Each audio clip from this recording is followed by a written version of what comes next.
Remember, he's trying to clear his name. So he says, some jabroni from the production crew goes up to Raja and says, well, wait a minute, that's not all. You don't just have to go in there and get your one receipt, which evidently in wrestling is like just your one punch bag. You can hit him as many times as you want until one of us comes in there and pulls you off of him. So we don't have a name for this guy. He's just the jabroni. Also, very noteworthy. Please hear this, because this is very easy to misunderstand. When you see Raja in the front row talking about, yeah, and he's on the live stream and he's getting baited and he's just getting all worked up and he's like, yeah, I swear to God, I'm going to go in there and punch him as many times as I can. I'm going to F him up so bad, blah, blah, blah, blah, blah.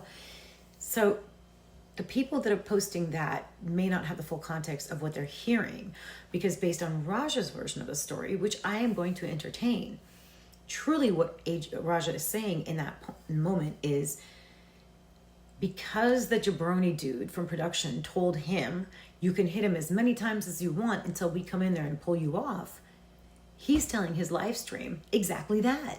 Hey, yeah, this guy told me I can just hit him as many times as I want. That's the plan. So I'm going to go in there and I swear to God, I'm going to hit him as many times as I can. Now that would make sense of why he chose to use those words, as many times as I can, versus as until I kill him, or as many times until my fists bleed open, or as many times until the white meat shows, or as many times until he's not breathing it, but whatever, like all the pumped up shit we say to ourselves to pump ourselves up. But he said as many times as I can.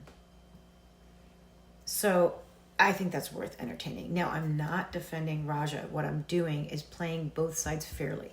From not a legal perspective, because I am no attorney, but from a logical perspective, because what I'm seeing happening on the internet that's making this so much bigger is the social aspect of it, the social acceptance and which side society is falling on in this situation. We have two things going on. We have the law over here, and then we have the public opinion over here.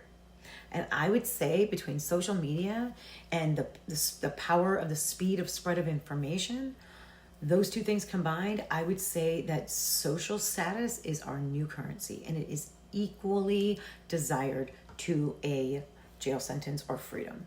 Look at Diddy, for example.